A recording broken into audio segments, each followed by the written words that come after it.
Hello ভাইরা, আসসালামু আলাইকুম তোদের সবাইকে। প্রথমেই কনগ্রাচুলেশনস। গত কয়েকদিন আগে তোমাদের উৎকর্ষ থেকে ভার্সিটি এবং গুচ্ছ পরীক্ষার একটা প্রস্তুতিমূলক পরীক্ষা নেওয়া হয়েছিল, যেটা তোমাদের জন্য ছিল কমপ্লিটলি ফ্রি। তোমরা অনেকেই সেই পরীক্ষায় অংশগ্রহণ করেছো। কারো পরীক্ষা ভালো হয়েছে, কারো পরীক্ষা খারাপ হয়েছে। সেই পরীক্ষার প্রাইজ মানি তো থাকবেই, তবে ভুল থেকে আমরা যদি না শিখি তাহলে কি ভুলগুলোর কোনো দাম থাকে বলো? তাই তার জন্যই তোমাদের ওই পরীক্ষাটার উপর যে প্রশ্নগুলো এসেছিল স্পেশালি কেমিস্ট্রি পার্টে, সেগুলোকে নিয়ে আজকের জন্য তোমাদের একটা ডেডিকেটেড সলভ ক্লাস কিন্তু থাকছে। এবং এই সলভ ক্লাসটা নেওয়ার জন্য তোমাদের সাথে আছি আমি, তোমাদের জাহিন ভাইয়া, ZAHIN। আমার পড়ালেখা শেষ হয়েছে ভাইয়া ঢাকা ইউনিভার্সিটি থেকে, 17 ব্যাচ আমি। এবং আমার ডিপার্টমেন্ট হলো জেনেটিক ইঞ্জিনিয়ারিং অ্যান্ড বায়োটেকনোলজি, অর্থাৎ জিবি থেকে। তোমরা জানো তোমাদের পুরো পরীক্ষায় মোট প্রশ্ন ছিল 25টি। চলো আমরা 25টা প্রশ্ন একটু রিভিউ করে দেখি কোন জায়গা থেকে প্রশ্নগুলো এসেছিল এবং আমরা কিভাবে খুব দ্রুত এই ধরনের প্রশ্ন অ্যান্সার করে ফেলতে পারি। তাহলে চলো শুরু করা যায়।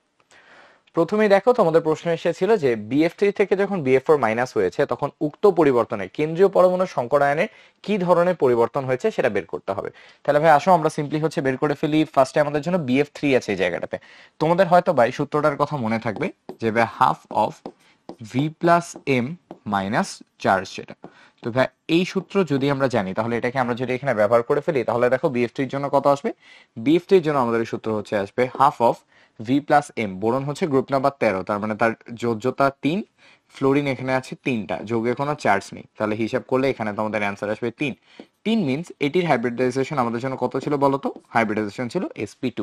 এবার আসেন BF4 মাইনাসের ক্ষেত্রে। মাইনাসের ক্ষেত্রে যদি আমরা সেম সূত্রটা অ্যাপ্লাই করি তাহলে হাফ অফ 3 + 4, এবং মাইনাস চার্জ যেহেতু তাহলে মাইনাসে মাইনাসে হয়ে যাচ্ছে প্লাস। তাহলে হিসাব করলে দেখো আমাদের অ্যান্সার এখান থেকে আসবে 4। 4 মিনস আমাদের হাইব্রিডাইজেশন কি হবে বলতো? হাইব্রিডাইজেশন হবে sp3। তাহলে প্রথমে ছিল sp2, তারপর এটা কি হয়েছে আমাদের জন্য? sp3 হয়েছে। পরেরটায় আসো, তোমাদের এখানে বলা হয়েছে নিচের কোন যৌগে sp3 সংকরায়ন নেই। এটা কিন্তু একদমই মুখস্থ। তোমরা জানো অ্যামোনিয়া, H2 এবং CH4 এই তিনটাতে কিন্তু sp3 সংকরায়ন থাকে, এবং আমরা মাত্রই তোমাদের বের করে দেখেছি BF3 তে আমাদের কিন্তু sp3 সংকরায়ন নেই। তাহলে অ্যান্সার কোনটা হবে? প্রথমটা, BF3 হবে আমাদের জন্য। তারপর আসো যাই, মিথেনের পূর্ণদহনের ফলে কার্বন পরমাণু সংকরায়নের কি ধরনের পরিবর্তন ঘটে এটা বের করতে হবে। হ্যাঁ, প্রথমে আসো মিথেনের সংকরায়ন বের করে ফেলি। এটা অথবা বের না করলেও হয়, তোমরা সবাই জানো এটা সংকরায়ন কি থাকে? sp3 থাকে। দহনের ফলে কি কি উৎপন্ন হয় চিন্তা করো তো। মিথেন যখন পূর্ণভাবে দহিত হচ্ছে বা অক্সিজেনের সাথে বিক্রিয়া করতেছে, এখান থেকে উৎপন্ন হচ্ছে কার্বন ডাইঅক্সাইড এবং H2। কার্বন ডাইঅক্সাইডের সংকলন কি কারো মনে পড়ে? কার্বনের দুই পাশে আমাদের কি থাকে বলতো? দুটো করে অক্সিজেন থাকে। তাহলে দুটো পাই বন্ধন থাকে, তাহলে তোমরা বুঝতেই পারতেছো এটার হাইব্রিডাইজেশন আমাদের জন্য কি হবে? sp হবে। তাহলে প্রথমে ছিল sp3, পরে কি এসেছে আমাদের? sp। তাহলে আমাদের অ্যান্সার কোনটা হবে বলতো? অ্যাগেন প্রথমটা, sp3 থেকে sp হয়েছে। পরেরটাই আসি, তোমাদের এখানে বলা হয়েছে নিচের কোনটি সঠিক তাপীয় বিয়োজন ক্রম। তোমরা জানো তাপীয় বিয়োজন ক্রমটা বেসিক্যালি আমাদের হচ্ছে পোলার আয়নের কনসেপ্ট থেকে আসে। যার পোলার আয়ন বেশি হয় তার তাপীয় বিয়োজন ক্রম কি হয়? ক্রমাগত বেশি হয়ে থাকে। অর্থাৎ তাপীয় বিয়োজনের সাথে পোলার আয়নের সম্পর্কটা হচ্ছে সমানুপাতিক। পোলার আয়নের সম্পর্কটা কেমন বলতো ভাইয়া? সমানুপাতিক। আচ্ছা, এখন পোলার আয়ন কার কথায় বেশি হয় বলতো? আমরা জানি ক্যাটায়নের চার্জ যত ছোট হয় পোলার আয়ন তত কি হয়? বেশি হয়। ক্যাটায়নের চার্জ যত বড় হতে থাকে পোলার আয়ন তত কম হতে থাকে। আবার অ্যানায়নের ক্ষেত্রে কিন্তু ব্যাপারটা কি থাকে? একেবারে উল্টো থাকে, তাই না? আসলে আমরা ছোট করে ব্যাপারটা একটু লিখে ফেলি। ক্যাটায়নের চার্জ অর্থাৎ পজিটিভের সাইজ যত বড় হয় পোলার আয়ন তত কম হয়। পোলার আয়ন তত কম হয়। আর অ্যানায়নের ক্ষেত্রে সাইজ যত বড় হতে থাকে ওর ক্ষেত্রে পোলার আয়ন কি হইতে থাকে? তত বেশি হইতে থাকে। পোলার আয়ন তত কি হইতে থাকে ভাই বলতো? তত বেশি হইতে থাকে। তো এই যদি ভাই কনসেপ্ট হয় তাহলে আসো আমরা জানি তাপীয় বিয়োজন হচ্ছে কি বেশি হয়? যেখানে পোলার আয়ন বেশি হয় সেখানে তাপীয় বিয়োজনে কি হয়? বেশি হয়। তাহলে তুমি চিন্তা করে দেখো, প্রথমটার ক্ষেত্রে বেরিলিয়াম সবচেয়ে ছোট, তারপর ম্যাগনেসিয়াম, ক্যালসিয়াম, স্ট্রোনসিয়াম, তারপর কি আসে? বেরিয়াম আসে। গ্রুপ 2 এ ক্রমাগত নিচের দিকে যাচ্ছে। তাহলে বেরিলিয়াম সবচেয়ে ছোট, যে সবচেয়ে ছোট তার পোলার আয়ন সবচেয়ে বেশি, যার পোলার আয়ন যত বেশি তার ক্ষেত্রে তাপীয় বিয়োজন ক্রম কি হবে বলতো? তত বেশি হবে। তাহলে বেরিলিয়ামই সবচেয়ে বেশি, তারপর ম্যাগনেসিয়াম, ক্যালসিয়াম, স্ট্রোনসিয়াম, তারপর কি আসবে? বেরিয়াম আসবে। তাহলে এটার ক্ষেত্রে আমাদের অ্যান্সার কি হবে বলতো? প্রথমটা কিন্তু আসবে। এটা কিন্তু খুব ইম্পর্টেন্ট একটা প্রশ্ন। এটা কিন্তু ঢাকা ইউনিভার্সিটিতে এই প্রশ্নটা থেকে প্রতি বছর কিন্তু প্রশ্ন করা হয় এবং অনেক অনেক অ্যান্সার কিন্তু আমরা পাই এখান থেকে। ওকে, আচ্ছা, তোমাদের এই জায়গাটাতে নরমালি যে ভুলটা হতে পারে, কার্বনের এবং সালফেটের দ্রাব্যতা কিন্তু পোলারানিতে ব্যতিক্রম হয়। তোমরা অনেকে করো কি ওইটা অ্যান্সার করে হচ্ছে দিয়েছো, বাট এটা কিন্তু হয় না, তাই না? আচ্ছা, পরের বার আসো, তোমাকে বলছে সর্বাধিক আয়নিক প্রকৃতির যৌগ কোনটি। সর্বাধিক আয়নিক প্রকৃতি বের করতে বলছে, তাহলে আমরা বের করবো কোথায়? সর্বাধিক আয়নিক মানে তার পোলারন কি হবে? সবচেয়ে কম। তার মানে তোমাকে বেসিক্যালি বের করতে হবে ভাই মিনিমাম পোলারন কোথায় হয়েছে, ওইটা সিম্পলি আমাকে খুঁজে বের করতে হবে। তাহলে চিন্তা করে দেখো, পোলারন ডিপেন্ড করে কিন্তু চার্জের উপর, তোমাদের মনে আছে কিনা? চার্জের উপর কিন্তু পোলারন হচ্ছে ডিপেন্ড করে।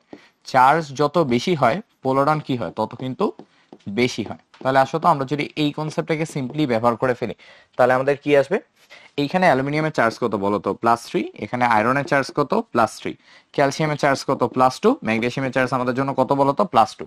তোমার দরকার মিনিমাম পোলারায়ন, তাহলে তোমার চার্জ দরকার কি? সবচেয়ে কম। এখন সবচেয়ে কম আছে দুইটা জায়গায়, একটা ক্যালসিয়াম আর একটা ম্যাগনেসিয়াম। চার্জ যেহেতু সেম, এবার আমরা চিন্তা করবো হচ্ছে ক্যাটায়নের সাইজ দিয়ে। ক্যালসিয়াম এবং ম্যাগনেসিয়ামের ভিতরে তুমি হচ্ছে চিন্তা করে দেখো, ক্যালসিয়াম এবং ম্যাগনেসিয়ামের ভিতরে আমাদের এখানে তোমার কি হচ্ছে? ম্যাগনেসিয়ামের সাইজ কি? ছোট। ম্যাগনেসিয়ামের সাইজ যেহেতু ছোট, তাই ম্যাগনেসিয়ামের বা পোলারন কি হয়ে যাবে বলো তো? বেশি হয়ে যাবে। তাহলে বাই ডিফল্ট চার্জ বেশি তাই পোলারন বেশি, আর এই দুটোর মধ্যে কম্পেয়ার করলে ম্যাগনেসিয়ামের সাইজ ছোট তাই পোলারন বেশি। তাহলে আমাদের সর্বাধিক আয়নিক কি হচ্ছে বলতো? ক্যালসিয়াম ক্লোরাইড হচ্ছে এখান থেকে। এই জন্য ক্যালসিয়াম ক্লোরাইডের আয়নিক প্রকৃতি কি? সবচেয়ে বেশি থাকে। তারপর আসো, তোমার এখানে বলছে নিচের কোনটির আকার সবচেয়ে ছোট। ভাইয়া আকারের ক্ষেত্রে অলওয়েজ মাথায় রাখবা, চার্জ পজিটিভ এবং নেগেটিভের দিকে আমরা যদি হচ্ছে তোমার চিন্তা করি, তাহলে হচ্ছে ধনাত্মকের পরিমাণ হচ্ছে যত বাড়ে সাইজ তত ছোট হইতে থাকে। যত বেশি ধনাত্মক হয়, আবার ধরো যত বেশি হচ্ছে তোমার ঋণাত্মক হয়, অলওয়েজ মাথায় রাখবা সাইজ যত আমরা মাইনাস থেকে নেগেটিভের দিকে যাব, সাইজ তত ছোট হইতে থাকবে। সাইজ তত ক্রমাগত কি হইতে থাকবে ভাইয়া? ছোট হইতে থাকবে। কথাটা মাথায় রাখবা। ইলেকট্রন নাম্বার যখন সেম হয়ে যায়, তখন হচ্ছে যত পজিটিভ চার্জ আসতে থাকে সাইজ তত ক্রমাগত ছোট হইতে থাকে, যত নেগেটিভ হয় সাইজ তত বড় হইতে থাকে। সো এখানে যতগুলো যৌগ দিচ্ছে তার মধ্যে দেখো সবচেয়ে বেশি চার্জ কার? N3- এর। তাহলে মাথায় রাখবা সাইজের ক্ষেত্রে N3- সবচেয়ে বড়, তারপর আমাদের আসবে এখান থেকে F-, তারপর আমাদের আসবে নিয়ন। সবচেয়ে ছোট তাহলে আমাদের কি হয়ে যাচ্ছে বলতো? Sodium plus. সবচেয়ে ছোট কি হয়ে যাচ্ছে ভাইয়া? সোডিয়াম প্লাস হয়ে যাচ্ছে। তারপর আসো, তোমার এখানে বলছে কোনটি পানিতে অদ্রবণীয়। অ্যাগেইন পানিতে অদ্রবণীয় মানে হচ্ছে কি? সমযোজী বৈশিষ্ট্য চলে আসছে। কি চলে আসছে বলতো ভাই? সমযোজী বৈশিষ্ট্য চলে আসছে। সমযোজী বৈশিষ্ট্য যেহেতু আসছে, তাহলে চিন্তা করো সমযোজী বৈশিষ্ট্য মানে কি হয়েছে? এখানে পোলার আয়ন হয়েছে। সো তোমাকে বের করতে হবে পানিতে অদ্রবণীয় মিন্স তার সমযোজী বৈশিষ্ট্য সবচেয়ে বেশি। তোমাকে বের করতে হবে কার পোলার আয়ন এই জায়গাটাতে কত বেশি, এটুকু বের করতে হবে, অর্থাৎ ম্যাক্সিমাম পোলার আয়ন কার। তো এখানে দেখো সবগুলোই ক্যালসিয়াম, তার মানে বাকি সব কি অ্যানায়ন হচ্ছে আছে। তো এখানে তোমরা দেখো, আমরা যদি সাইজের কনটেক্সটে ভাই তোমার চিন্তা করি, তাহলে ফ্লোরিন আমাদের জন্য কি? সবচেয়ে ছোট। তারপর ক্লোরিন, তারপর ব্রোমিন, সবচেয়ে বড় আমাদের জন্য কি হচ্ছে ভাইয়া? আয়োডিন হচ্ছে। তাহলে ক্যালসিয়াম আয়োডাইটেই আমাদের পোলার হবে সবচেয়ে বেশি, তার মানে ওটাই পানিতে কি হয়ে যাবে? অদ্রবণীয় হয়ে যাবে। তারপর আসো এখানে যাই, তোমার এখানে বলছে ডিউটেরন কণা খুঁজে বের করতে হবে। তোমরা জানো আলফা কণা এবং ডিউটেরন কণা এই দুটো কণা আমাদের জন্য কি হয়? কম্পোজিট কণিকা যেটা, তাই না? আলফা কণা ডিউটেরনকে কি বলা হয়? কম্পোজিট কণিকা বলা হয়। পরেরটাই আসি, তোমার এখানে বলছে এখানে একটা নিকেল হাইড্রোজেনের সাথে রিঅ্যাক্ট করে তোমার একটা কপার এবং একটা নিউট্রন উৎপন্ন করেছে। দেখো যেহেতু আমাদের একটা মলিকুল থেকে বিক্রিয়া করে আরেকটা মলিকুল এখানে হচ্ছে তৈরি হয়েছে, অর্থাৎ কোনো ফিশনও হয়নি কোনো ফিউশনও হয়নি, এই ধরনের বিক্রিয়াগুলোকে আমরা সিম্পলি বলি ট্রান্সমিউটেশন বিক্রিয়া। এই ধরনের বিক্রিয়াগুলোকে আমরা সিম্পলি কি বলি ভাইয়া? ট্রান্সমিউটেশন বিক্রিয়া যেটা। পরেরটাই চাই, তোমার এখানে বলা হয়েছে 14 7 N3- আয়নের মোট ইলেকট্রন সংখ্যা কতটি। এটা তো আরো ইজি, নাইট্রোজেনের ইলেকট্রন কয়টা আছে? 7টা। 3- মানে আরো 3টা ইলেকট্রন আছে, তাহলে টোটাল কয়টা হলো? 10টা। অ্যান্সার কোনটা হবে? সি, 10টা ইলেকট্রন হবে। পরেরটাই যাই, তোমরা এখানে বলছে সাইক্লোহেক্সাননে মোট কয়টি সিগমা বন্ধন আছে এটা খুঁজে বের করতে হবে। তাহলে ফার্স্ট অফ অল সাইক্লোহেক্সাননের আমরা একটু স্ট্রাকচারটা দেখি। সাইক্লোহেক্সানন তার মানে 6টা সাইক্লিক স্ট্রাকচারে থাকবে। তার মানে এরকম একটা বেনজিন ধরনের স্ট্রাকচার থাকবে, কিন্তু বেনজিন কিন্তু না, তাই না? অর্থাৎ কোনো ডবল বন্ডিং থাকবে না। আর মাথার মধ্যে হেক্সানোন, ওন মানে আমরা কি বুঝাই ভাই? কিটোন বুঝাই, তার মানে মাথায় এটা কি থাকবে ভাই? ডাবল বা নো থাকবে। এবার তুমি চিন্তা করে দেখো সাইক্লোহেক্সানোন যেহেতু এটা বেনজিন টাইপ কোনো যৌগ না, তার মানে প্রতিটা হাতে কি দুইটা করে হাইড্রোজেন আছে।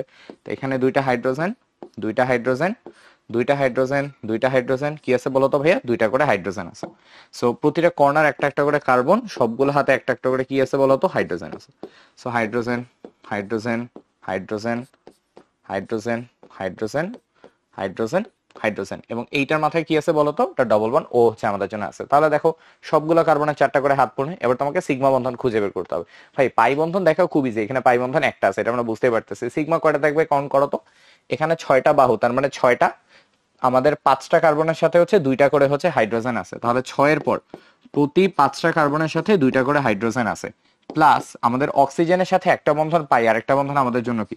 সিগমা। তাহলে আরো একটা, তাহলে 6 5 2 10 16 আর 1 17।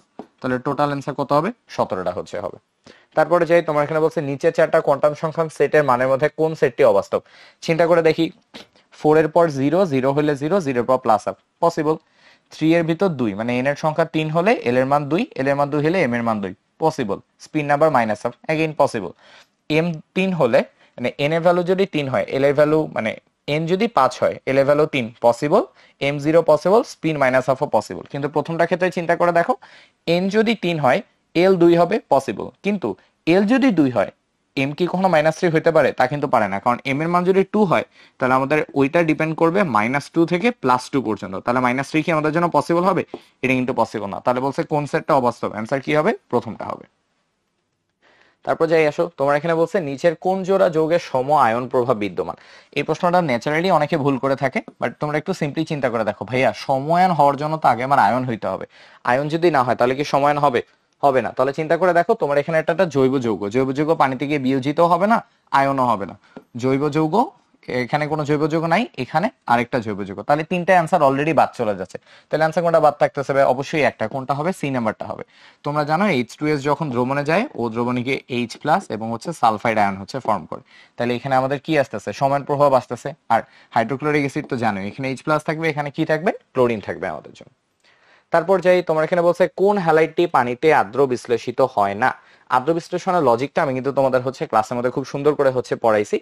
অ্যাগেইন আমরা যদি একটু হচ্ছে দেখি আর্দ্র বিশ্লেষণ কোথায় হয় কোথায় হয় না, আমাদের ফার্স্ট অফ অল দেখতে হবে ভাই আমাদের পজিটিভকে, কারণ পজিটিভ যে হবে তার কাছে আমাদের কিন্তু অক্সিজেনে মুক্তজোড় ইলেকট্রনটা গিয়ে হচ্ছে তার বাইন্ডিংটা হচ্ছে করবে। তাইলে আমরা যদি একটু পজিটিভ গুলোকে হচ্ছে দেখা ট্রাই করি, ওই পজিটিভ যে হবে তার কাছে কিন্তু আমাদের মানে ডি অরবিটালটা ফাঁকা অবস্থায় হচ্ছে থাকতে হবে। NCl3 এর ক্ষেত্রে আমাদের এখানে কিন্তু ক্লোরিনের দিকে হচ্ছে আমাদের ডি অরবিটালটা বাইন্ড করতেছে, বাট তোমরা জানো ক্লোরিনের আমাদের এখানে কি ডি অরবিটাল থাকে, সো এটা বন্ডিং নেয়। ফসফরাসের ক্ষেত্রে ও বন্ডিং করতে চায় ফসফরাসের সাথে, ফসফরাসের ডি অরবিটাল থাকে, সো আদ্র বিশ্লেষণ হয়। এখানেও সেম জিনিস, ফসফরাসের ডি অরবিটাল থাকে, তার কারণে কিন্তু বন্ডিং হয়। কিন্তু চিন্তা করো NF3 ক্ষেত্রে, এখানে নাইট্রোজেন হোক বা ফ্লোরিন হোক, এমনিতেই কারো কিন্তু ডি অরবিটাল নাই, এখানে নাইট্রোজেনটা পজিটিভ হয়ে যাবে, সো অক্সিজেনে মুক্ত জোড় এসে নাইট্রোজেনের সাথে বন্ডিং করতে যাবে, বাট যেহেতু ডি অরবিটাল নাই, তাই এখানে কিন্তু কোনো আদ্র বিশ্লেষণ হবে না। তাহলে অ্যান্সার কোনটা হবে বলতো? ডি নাম্বারটা হচ্ছে হবে।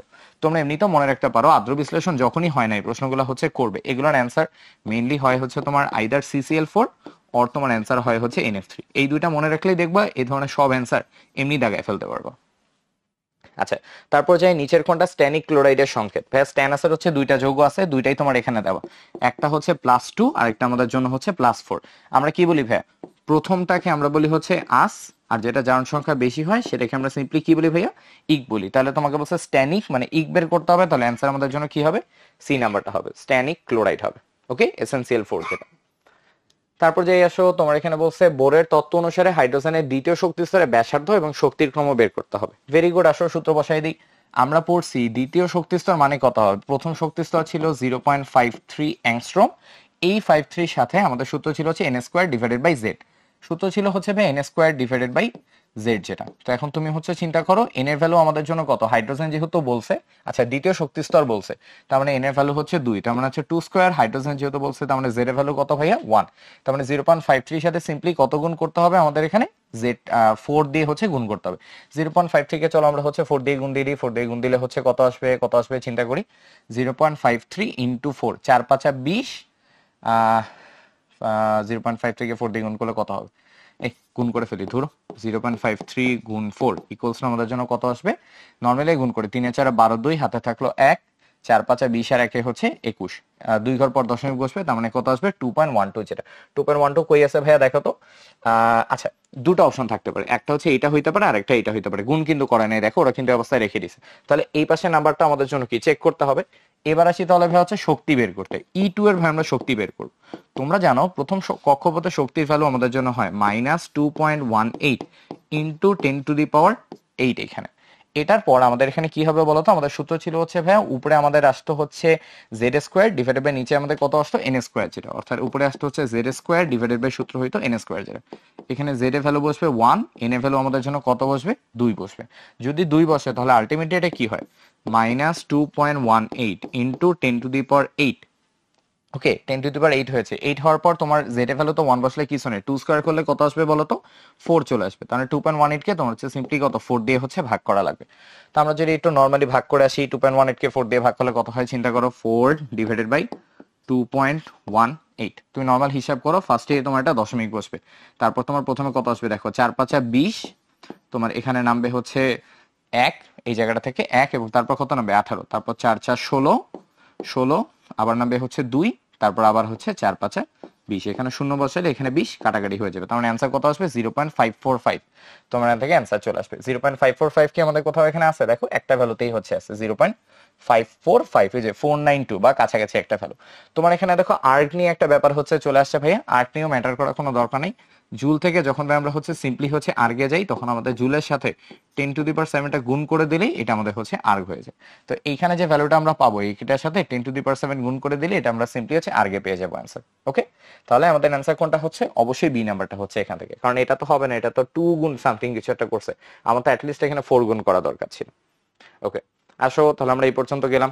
এরপর আসি তোমার এখানে নিচের কোন প্রক্রিয়ায় থোরিয়াম থেকে টিএইচ থেকে তোমাদের এখানে ধরো হচ্ছে বিএ তৈরি হয়েছে। এখানে তোমরা খেয়াল করলেই দেখবা ভর সংখ্যা চেঞ্জ হয়নি, এখানে ছিল 90, এখানে কত হয়ে গেছে ভাই 91 হয়ে গেছে।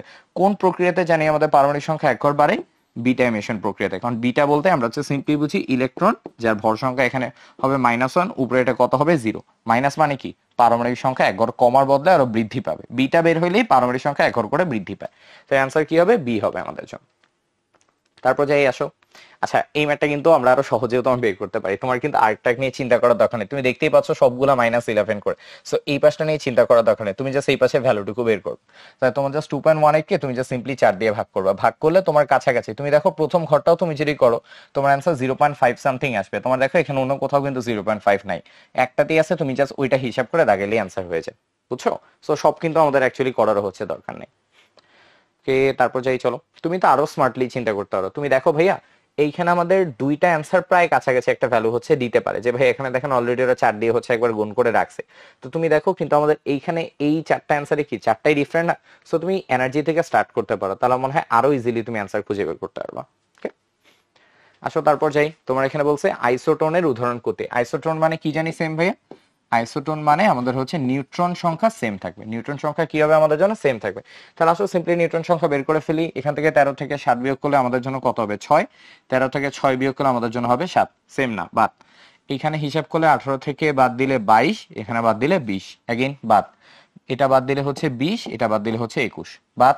লাস্টটা চিন্তা করে দেখি, 31 থেকে 15 হচ্ছে 16, 16 থেকে 32 আমাদের জন্য কত 16, তাহলে অ্যান্সার কোনটা হবে, ডি নাম্বারটা হবে আমাদের জন্য, তাই না? নিউট্রন সংখ্যা মানে কি, ভর সংখ্যা থেকে প্রোটন সংখ্যা বাদ দিয়ে দিছি।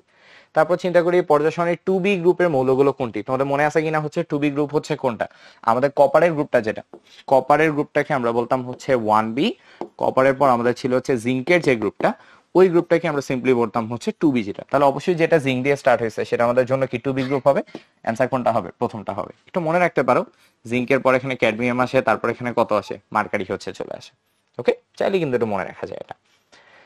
আচ্ছা তারপর চাই চলো, তোমার এখানে বলছে রিডবার্গ সিরিজের ধ্রুবক হলে হাইড্রোজেন পরমাণু বর্ণালীতে বামার সিরিজের জন্য সর্বনিম্ন কত তরঙ্গ সংখ্যা রশ্মি বিকিরিত হয়। আচ্ছা তোমার এখানে হচ্ছে বলছে সর্বনিম্ন কত তরঙ্গ সংখ্যা, সো তোমার কাছে কি বের করতে হবে বলো তো, তোমার কিন্তু তরঙ্গ সংখ্যা বের করতে হবে, যদি তরঙ্গ সংখ্যা বের করতে হয় তাহলে ওরা আসো ইকুয়েশন বসাই, তরঙ্গ সংখ্যা ইজ ইকুয়াল টু রিডবার্গের ধ্রুবক ইনটু 1 - n1 স্কয়ার।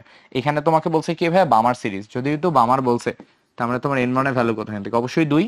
তোমার এখানে বলছে সর্বনিম্ন তরঙ্গ সংখ্যা, চিন্তা করো আমরা যখন সর্বনিম্ন তরঙ্গ সংখ্যা বের করতে চাচ্ছি তখন আমরা কি চাচ্ছি, আলটিমেটলি সর্বনিম্ন তরঙ্গ সংখ্যা মিনস এনার্জি কি হবে, সর্বনিম্ন হবে, কারণ তরঙ্গ সংখ্যার সাথে এনার্জি কিন্তু হচ্ছে সমানুপাতিক অবস্থানে থাকে, তাই এনার্জি সর্বনিম্ন মানে কি 1 ঘর উপর থাকে, তার মানে এটা আমাদের জন্য যদি হয় 2 স্কয়ার, এইটা আমাদের জন্য সিম্পলি কত হবে ভাই বলো তো, 3 স্কয়ার হয়ে যাবে। আমরা একটু এটাকে ভাই সলভ করে ফেলি, রিডবার্গের ধ্রুবক এখানে আসতেছে 1/4, এখানে আমাদের জন্য কত আসতেছে 1/9। আসলে তো ভাই একটু হিসাব দেই এই জায়গাটাতে, ইজিয়েস্ট ওয়ে হচ্ছে ভাই নিচে গুণ দিব, উপরে আমরা হচ্ছে বিয়োগ করে দিব, তাহলে 4 9 গুণ করলে নিচে কত আসবে 36, আর উপরে 9 থেকে 4 যদি আমরা বিয়োগ দিই, 9 থেকে 4 বিয়োগ দিলে বলতো কত চলে আসবে 5 চলে আসবে, আমাদের চলে আসবে কত 5। আর আরএইচ তো অলওয়েজ কি অবস্থায় থাকে বলতো, গুণ অবস্থায় থাকে, তার অ্যান্সার কত আসবে 5 আরএইচ ডিভাইডেড বাই 36। কোথায় অ্যান্সার আছে, এই যে বি নাম্বারটা 5 আরএইচ ডিভাইডেড বাই 36 যেটা। তারপর যাই আসো, তোমার এখানে বলছে রিডবার্গের ধ্রুবক হলে, আচ্ছা এটা তো মানে সেম প্রশ্ন না, আচ্ছা সেম প্রশ্ন দুইবার পড়ে গেছে, এটা সেম, আগে এটা বাদ দরকার নেই। আচ্ছা এখানে যাই, তোমার হচ্ছে বলছে দ্রাব্যতার প্রশ্ন। ওকে, 20°C তাপমাত্রায় পানিতে অক্সিজেনের দ্রবীভূত হওয়ার ক্ষেত্রে হেনরির ধ্রুবকের মান হচ্ছে 4.416, ইন্টু 10⁻³ গ্রাম পার 100 গ্রাম। ওকে, হেনরির ধ্রুবকের মান তোমাকে দিয়ে রাখছে কি হিসেবে? গ্রাম পার 100 গ্রামে দিয়ে রাখছে। তোমাকে বলা হয়েছে আচ্ছা গ্রাম পার 100 গ্রাম পার এটিএম। ওকে, এখানেও এটিএম আছে। তুমি দেখো তোমাকে যে চাপের মানটা দিচ্ছে সেখানে আমাদের জন্য কি আছে ভাইয়া? এটিএম আছে। তোমাকে বলছে ভাইয়া দ্রাব্যতা বের করতে হবে। দেখো একক নিয়ে কোনো ঝামেলা নাই, তাহলে পুরা পার্টে এস ইকুয়ালস টু সূত্র হচ্ছে কি ছিল? কে গুণ পি। হেনরির সূত্রটা যেটা, তাই না, যে আমাদের হচ্ছে হেনরির ধ্রুবক গুণ হচ্ছে আংশিক চাপ, গুণ করলে আমরা কি পেয়ে যাচ্ছি? দ্রাব্যতা পেয়ে যাচ্ছি। তাহলে আসলে মান বসাই দিই। এখানে তোমার আসবে হচ্ছে 4.416 ইন্টু 10⁻³ গুণ তোমার এখানে কত আসতেছে বলো তো? 1.5 গুণ আমাদের কত আসতেছে ভাই বলো তো? 1.5 যেটা। তাহলে আসো আমরা একটু হচ্ছে এখানে গুণ করে হিসাব করে ফেলি কত আসে। 4.416 এর সাথে 1.5। তোমরা ভেবে চিন্তা করতে পারো ভাই 1.5 মানে কি? 1.5 অ্যাকচুয়ালি কত? 3/2 না? 1.5 অ্যাকচুয়ালি মানে কি? 3/2। আমরা 3/2 করে হচ্ছে কিন্তু কাজ করতে পারি। তাহলে আমরা যদি আসো 416টাকে সুন্দর মতো এটা দিয়ে ভাগ দিই, 2 দিয়ে যদি ভাগ দাও কত আসে? 2.208 চলে আসবে কিন্তু আমাদের 2.208 এর সাথে আবার 3 হচ্ছে গুণ করে দেখো কত আসবে? 2.208 এর সাথে সিম্পলি আমরা হচ্ছে এটা 3 রে গুণ দিই। আবার তুমি হচ্ছে চিন্তা করে দেখো 3 দুগুণা 6, 3 দুগুণা 6, 6 শূন্য 0, 6 আর কত 3 এটা কত আসতেছে? 24। তার মানে এই লাস্টের ঘরটা কত বসবে আমাদের জন্য? 24 বসবে। 24 ইন্টু -3 এখানেও ছিল, 10⁻³ এখানেও থাকবে। তাই অ্যান্সার কত আসবে? 6.624 ইন্টু 10⁻23। তার অ্যান্সার কত আসবে? এই যে সি নাম্বারটা আমাদের অ্যান্সার হয়ে যাবে। ওকে, জাস্ট একটা গুণের ম্যাথ, আর কিচ্ছু না। পরেরটায় যাই, তোমার এখানে বলছে ক্যালসিয়াম ফ্লোরাইডের দ্রাব্যতা ভ্যালু হচ্ছে এত, এটার কেএসপি ভ্যালু বের করতে হবে। খুবই ভালো, তার আগে থেকে ওখানে এম এ বসায় রাখছে, তাহলে তোমার আর ভাগ করার হচ্ছে কিছু নাই। তাহলে আসো আমরা ম্যাথ করে ফেলি। এটার জন্য দ্রাব্যতা ইকুয়েশন কত হবে ভাইয়া? এখানে 1, এখানে 2, 1 to the power 1, 2 to the power 2, s to the power হচ্ছে 1 প্লাস 2। হিসাব করলে কত আসবে দেখো তো? অ্যান্সার আসবে হচ্ছে 4s কিউব। যেটা তোমরা মুখস্থ জানো, ক্যালসিয়াম ফ্লোরাইড হলে এটা 4s কিউব হবে। সো তোমার প্রশ্নে দেওয়া আছে ভাইয়া এই 4s কিউব ইকুয়ালস টু আমাদের হবে কত? 2 ইন্টু 10⁻⁻4। তো জাস্ট ও আচ্ছা, সরি, এটা আমি কেন বসাচ্ছি? তোমার তো এখানে দ্রাব্যতা গুণফলই বের করতে বলছে। আচ্ছা, সো এটার ভ্যালু আমাকে বের করতে হবে। তাহলে 4 ইন্টু এস এর মান দেওয়া আছে 2 ইন্টু 10⁻⁻4 দেন হচ্ছে হোল কিউব। হিসাব করলে কত আসবে দেখো? এখানে আসতেছে 4, 2 কিউব করলে 8, 10⁻⁻4 করলে কত আসবে ভাই? 3 এ 4 12। তাহলে এখানে কত আসতেছে? 32 ইন্টু 10⁻12। 32 কে যদি আমি ভাই সিম্পলি 3.2 লিখি, তাহলে 32 কে আমি 3.2 বানাইছি, ছোট করে ফেলছি, পাশেটা কি করতে হবে? বড় করতে হবে। তাহলে -12 আমাদের জন্য কত যায় বলো তো? -11 হয়ে যাবে। একে ছোট করছি, একে বড় করে ফেলছি। তাহলে অ্যান্সার কত? 3.2 ইন্টু 10⁻11। অ্যান্সার কোনটা হবে ভাই? সি নাম্বারটা হবে আমাদের জন্য। তোমরা যদি একটু হিসাব ভুল করো তাহলে কিন্তু -12 অ্যান্সার দাগিয়ে দিয়ে আসবে, তখন কিন্তু ভুল হয়ে যাবে। হ্যাঁ, সো একদম প্রিসাইজ হিসাব করাটা ভালো। গেল। এবার আসি লাস্টের দুটোর ক্ষেত্রে। তোমাকে এখানে বলছে ভাই কপার আয়ন শনাক্তকরণে নিচের কোনটা ব্যবহৃত হয়? এটা তোমরা মুখস্থই জানো ভাই। কপার আয়ন শনাক্তকরণে কোনটা ইউজ হয় ভাই? NH4OH হচ্ছে ইউজ হয়। অনেকে ভাবে নেসলার ইউজ হয়। নেসলার কিন্তু ইউজ করা হয় কার জন্য? অ্যামোনিয়াম আয়ন শনাক্তকরণের জন্য। নেসলার কিন্তু হচ্ছে অ্যামোনিয়াম শনাক্তকরণে হচ্ছে তোমার কাজে আসে। ওকে, নেসলার যেটা। আচ্ছা, তারপর যাই, তোমার এখানে বলছে শিখা পরীক্ষায় ফ্লেম টেস্টে কপার হচ্ছে আমাদের জন্য কোন কালার দেয়? এগেইন ভাই মুখস্থ অ্যান্সার, কপার আমাদের জন্য হচ্ছে গ্রিন কালার দেয়। ভায়োলেট জানি কে দেয় ভাইয়া? পটাশিয়াম দেয়। ক্রিমসন আমাদের জন্য কে দেয় ভাই? লিথিয়াম হচ্ছে দেয়। ম্যাজেন্টা কে দেয় ভাই? এটা আসলে আমি নিজেও জানি না, তোমরা একটু নিজে আমাকে হচ্ছে জানাতে পারো। ঠিক আছে, একটা কাজ তোমাদের উপর হচ্ছে ছেড়ে দিলাম। ডান। তাহলে আমাদের দেখো 25টা প্রশ্ন কিন্তু এখান থেকে হচ্ছে অ্যান্সার হয়ে গেছে। কেমিস্ট্রির জন্য কিন্তু ভাই আমরা অলওয়েজই দেখা যাবে টাইম হচ্ছে কিন্তু অনেকখানি আমরা কি পাবো ভাই? কম পাবো। সো যত তাড়াতাড়ি তুমি এগুলাকে ভাই অ্যান্সার করে আসতে পারবা ততই কিন্তু এটা তোমার জন্য হচ্ছে ভালো। ঘড়ি ধরে দেখো তো আমার কত সময় লাগছে, দেখো তো তোমরা আমাকে বিট করতে পারো কিনা। ঠিক আছে, সলভ ক্লাসটা হচ্ছে এখানেই শেষ। কমেন্ট করে জানাও তোমাদের সলভ ক্লাসটা কেমন লেগেছে।